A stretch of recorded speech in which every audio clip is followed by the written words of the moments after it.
Yo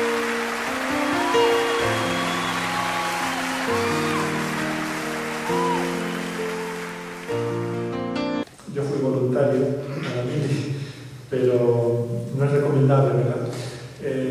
Y para muchas cosas en la vida espiritual tampoco nos ofrecemos voluntarios. Muchas veces se nos tienen que meter una palanca detrás para movernos. Como quiera que sea, cuando el Señor nos llama tenemos que estar bien preparados. Y lo que vamos a ver esta tarde es cómo el Señor nos prepara, algunas de las maneras en que Él nos prepara. Y vamos a ver 4 cosas. En primer lugar, vamos a ver el paraje donde esto ocurre. En los versículos 2 y 4 vemos el contexto. Recordemos que veíamos esta mañana el Señor ha llamado a Elías para que se presente delante del rey Acab, este rey impío, donde los haya, y le ha dado un mensaje duro, un mensaje de muerte realmente, un mensaje de juicio. No va a llover, con lo cual no es que vaya a ser estupendo para las vacaciones, sino que no va a haber siembra ni siega y la gente se va a morir de hambre. Y vemos cómo después de él cumplir fielmente y con mucho valor, mucho arrojo ese mandamiento del Señor, vemos cómo ahora la siguiente palabra del Señor es un mandato para que vaya y se esconda, para que se quite del medio, para que deje de estar bajo los focos, deje de ser el centro de atención allí en Israel. Claro, uno piensa, ¿fue esto un movimiento correcto? Porque si el Señor tiene un profeta que anuncia juicio, vamos, si yo lo hubiera enviado como misionero, si mi iglesia hubiese apoyado a Elías como misionero, le hubiera dicho, después de decirle vete y preséntate y anuncia el juicio de Dios, el siguiente correo que le hubiera mandado era para decirle, bueno, ahora quédate por allí, vete a los mercados, vete a las plazas, vete a las esquinas y combina a la gente a arrepentirse, para que esto no se prolongue, para que la gente se arrepienta, vuelva al Señor y el Señor cambie de planes y vuelva a llover sobre la tierra. Ese supongo yo que sería mi plan, pero Dios tenía otro plan mejor. Los pensamientos del Señor no son nuestros pensamientos, sus pensamientos siempre son más altos.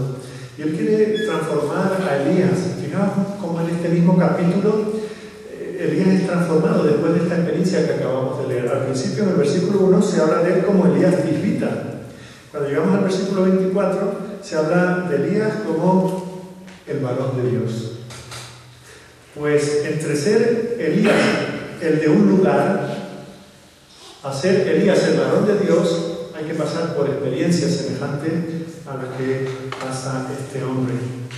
Como digo, el paraje es extraordinario. Su nombre es Kerit, que significa cortar o aislar. Y es muy apropiado porque Dios va a quitar a Elías del medio y lo va a aislar. Y lo va a quitar de la luz pública para recortarlo a su medida, para hacerlo realmente un varón de Dios. Hay muchas cosas en Elías que están muy bien para ser un hombre de campo, están muy bien para ser un ciudadano más, pero que no son aptas para ser un hombre de Dios. Y el Señor no va a venir así y de manera milagrosa por escuchar una conferencia o un sermón, de repente ya estás moldeado. Ojalá fuese así, ¿verdad? Pero no es así.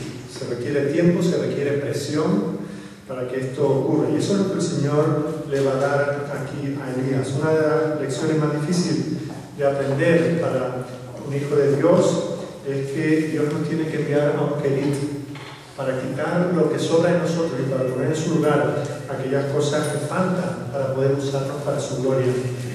Y para ello a veces tiene que escondernos, tiene que aislarnos, tiene que quitarnos del medio, de tal manera que quitando a lo que es el hombre de Tisbe, ahora aparezca el hombre de Dios. Y fijaos que esto es algo que el Señor promete hacer. O sea, que si eres un hijo de Dios y te tomas en serio esto de servirle, piensa que esto es algo de lo que no te vas a poder librar. Si no te vas a poder librar, vívelo con entusiasmo, con gozo y con agradecimiento. El Señor habla de esto, por ejemplo, a través del profeta Ezequiel. En Ezequiel 22:20 dice: como quien junta plata y bronce y hierro y plomo y estaño en medio del horno para encender fuego en él para fundirlos, así os juntaré en mi furor y en mi ira y os pondré allí y os fundiré. Yo os juntaré y soplaré sobre vosotros en el fuego de mi furor, y en medio de él seréis fundidos. Como se funde la plata en medio del horno, así seréis fundidos en medio de él, y sabréis que yo soy Jehová. Fijaos que el Señor nos dice que eso es lo que tienen que hacer. Para que la plata, el oro, cualquier otro metal sea puro, tiene que pasar por el crisol. Eso significa muchos grados de temperatura, significa mucho sufrimiento. Bueno, pues a eso es a lo que nos llama el Señor. Así que el lugar, querido, cortado, separado, apartado, es muy apropiado para lo que el Señor hace con nosotros. Luego, fijaos en la naturaleza del lugar. Era un lugar escondido. Fijaos en el versículo 3 como hay 3 mandamientos, 3 verbos en imperativo, que son apártate, vuélvete y escóndete.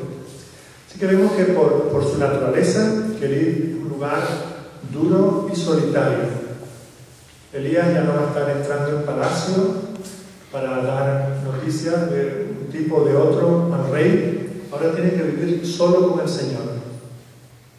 No va a tener a nadie a quien comentarle, ningún consejero, una esposa, un buen amigo, un padre. No, va a estar solo, experimentando en su carne ese fuego del Señor, ese fuego probatorio, ese fuego purificador.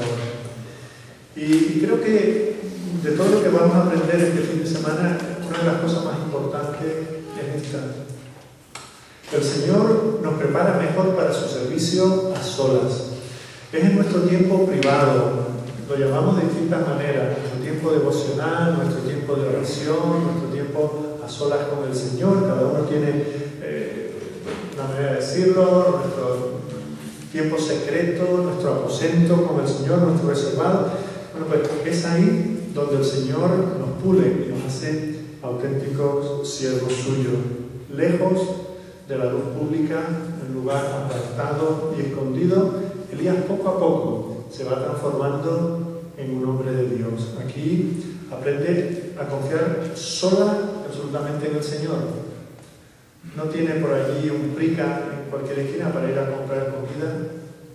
No tiene 10 canales de televisión para entretenerse por las tardes. No tiene literatura en la cual edificarse. Está solo con su Señor. Pero ahí es donde el Señor está cerca de él, donde el Señor intima con él, donde el Señor le prepara para una experiencia tan tremenda como la victoria sobre aquellos sacerdotes de Baal, para una experiencia sublime como es ascender a su presencia en un carro de fuego. Así que cuando nosotros tenemos que dar, primero hemos de recibir. Los siervos de Dios, para poder dar, primero tienen que aprender, tienen que estudiar, tienen que prepararse. Esto es lo que el Señor está haciendo con él. Lo que viene a continuación es su experiencia. En estos 2 días no vamos a tener tiempo de verlo todo, pero os invito a leer esta porción en vuestras Biblias. Y vemos cómo son luchas tremendas. Va de un lugar a otro, tiene una serie de experiencias muy extrañas, muy humillantes. Fijaos, a continuación de aquí, tiene que ir a depender de una viuda, la pobre, que no tiene nada que comer, y tiene que ir allí como se suele decir, a vivir de gorra de aquella mujer, con la vergüenza que eso puede suponer para una persona. Pero es el plan del Señor. Para prepararle siquiera para ese paso, el Señor le tiene que enseñar lo que significa estar a solas con Él. Así que nunca menospreciemos el valor de nuestro tiempo en privado, nuestro tiempo en lo oculto con el Señor, porque fijamos que nosotros somos al menos 2 personas, 2 tipos de personas: las que somos en público y las que somos cuando estamos a solas. Lo que nos define realmente es lo que somos cuando estamos a solas, porque ante los demás, ya sean otras personas muy íntimas o ya sean extraños, podemos ponernos todo tipo de máscaras, podemos maquillarnos, podemos vestirnos de distintas maneras, dar la impresión, fingir, meter barriga, hacer lo que sea para aparentar ser lo que no somos. Pero delante del Señor eso no vale. Él nos ve como somos. Es allí en la intimidad, en ese tiempo, luchando con la palabra, tratando de entenderla, tratando de aplicarla a nuestras vidas, orando a veces en medio de la agonía, es donde realmente se manifiesta como somos. Así que tu tiempo a solas con el Señor vale más que cualquier culto. No es un sustituto, ¿verdad? Pero vale más que cualquier conferencia